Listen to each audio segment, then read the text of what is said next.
What if every door in Skyrim was randomized? I'm sure you've already guessed the correct answer. It's chaos.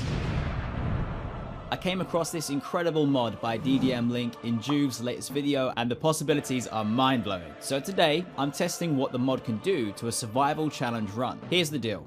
I need to clear as many doors as I can without dying, turn the difficulty up to expert, set survival mode on, and put the scarcity mod to work. You can imagine the levels of chaos that ensue.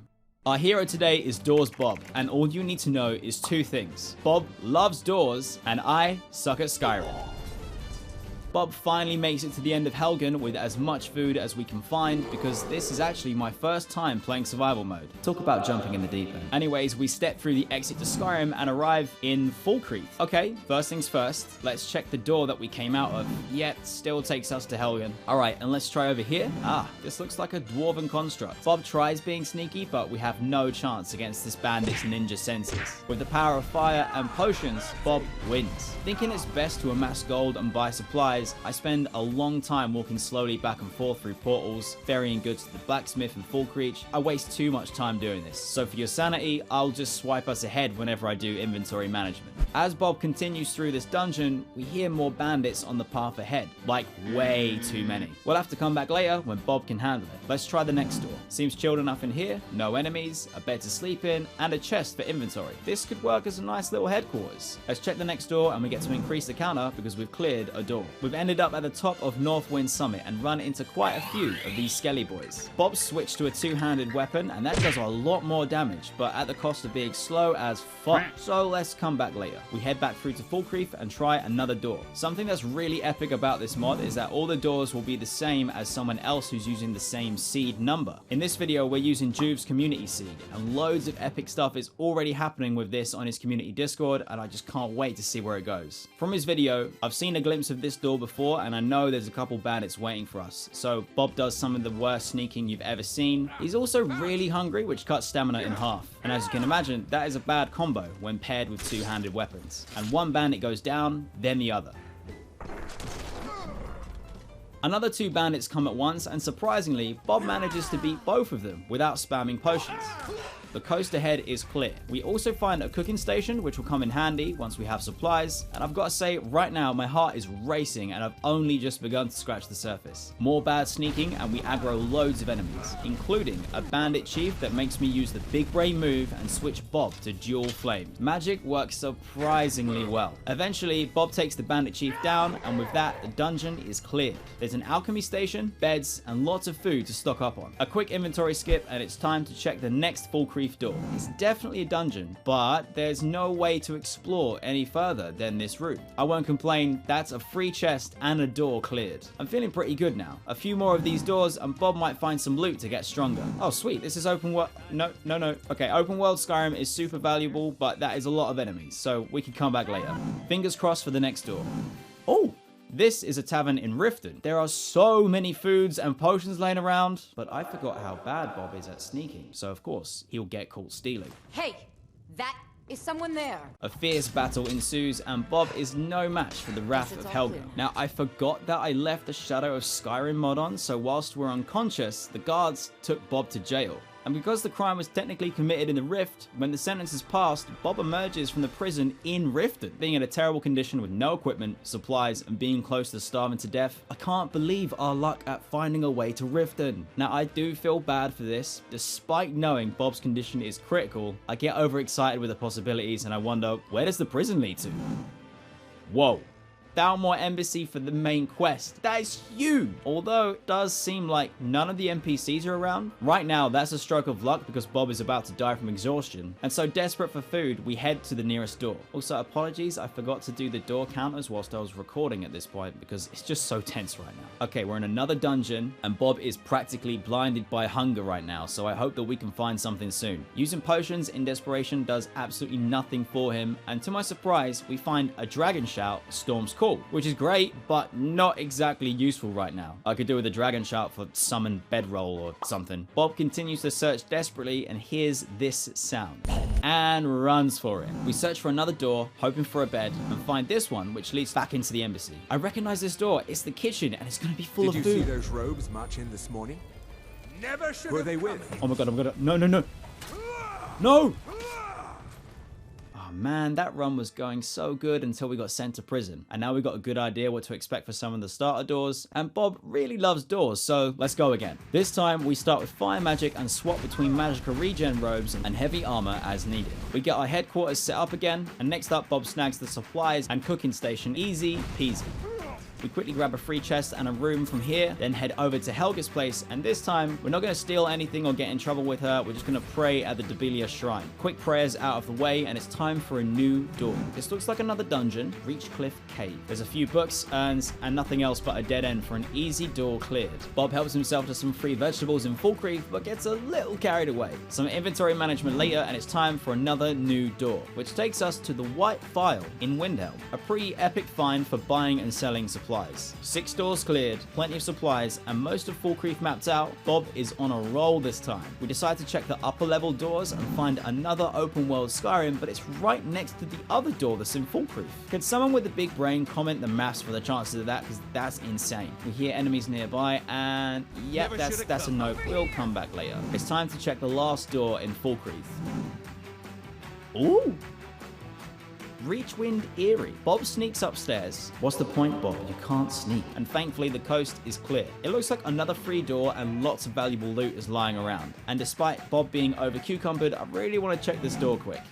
Oh my god.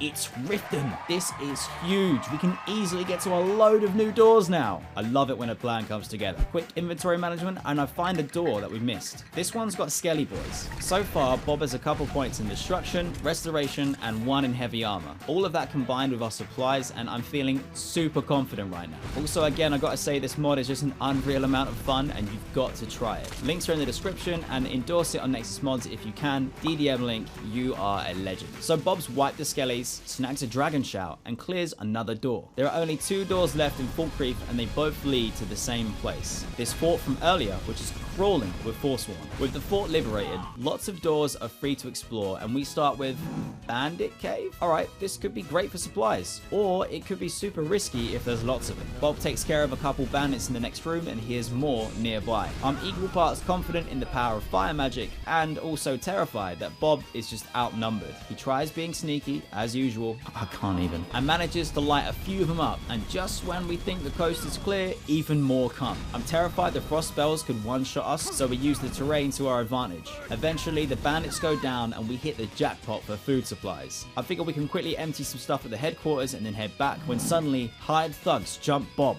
Bob runs for his life. Fire is doing no damage. He manages to hop away and gain distance just in the nick of time and runs out to the guards for help, but they don't give a shit. Use the doors! We heal up, pop an invisibility potion, and head back out for a surprise attack. The cowards have run off. They just couldn't handle the raw power of Doors Bob. So it's back to the bandit cave for the supplies, and we finish off the last enemy and return to the fort hub. After some time spent getting way too confused by the map, we find this hidden door. It seems like a hallway section of a dungeon or something, and there are only 2 bandits, which go down easily enough. But then we spot these cobwebs. Oh yay. A giant frostbite spider is between us and a new door. Now we gotta kill it to clear this door, but I'm terrified it's gonna poison Bob. We muster our bravery, sneak up, and blast it with fire. It does nothing.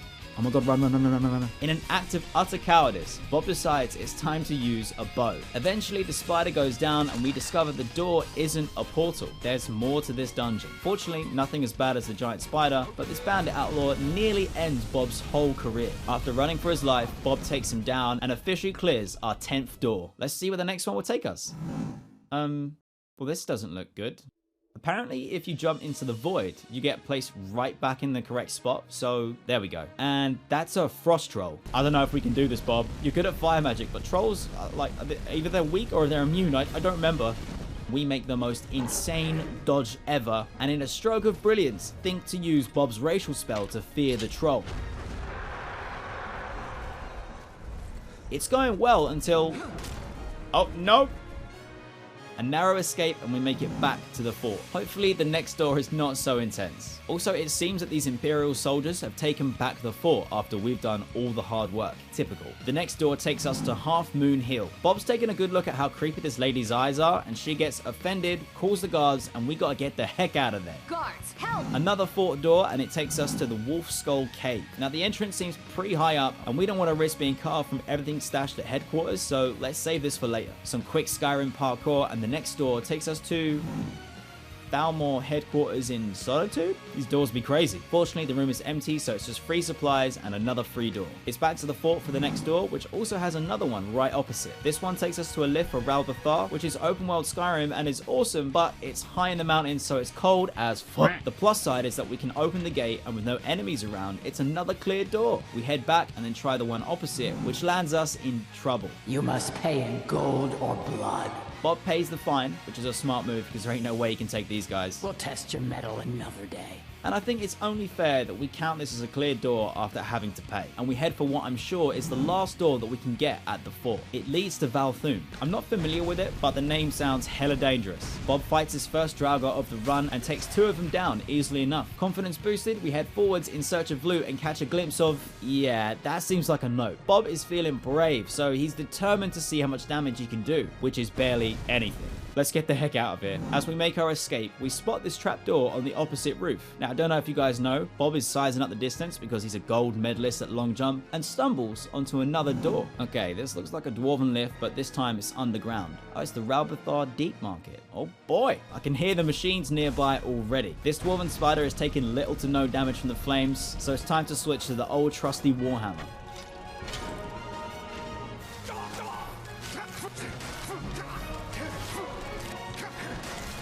I couldn't believe it. If my mic was on whilst I was recording, you'd have heard me scream in rage. If it's not giant spiders, it's fucking metal ones. And after 4 intense hours, Bob managed to survive 14 doors on randomized hardcore survival mode and keep a secret from all of you. Doors Bob's real name is 100 Doors Bob. That's right, ladies and gentlemen. Like and subscribe to make sure you don't miss the next epic adventure. Can I survive 100 doors in randomized hardcore? Oh god, I'm so screwed.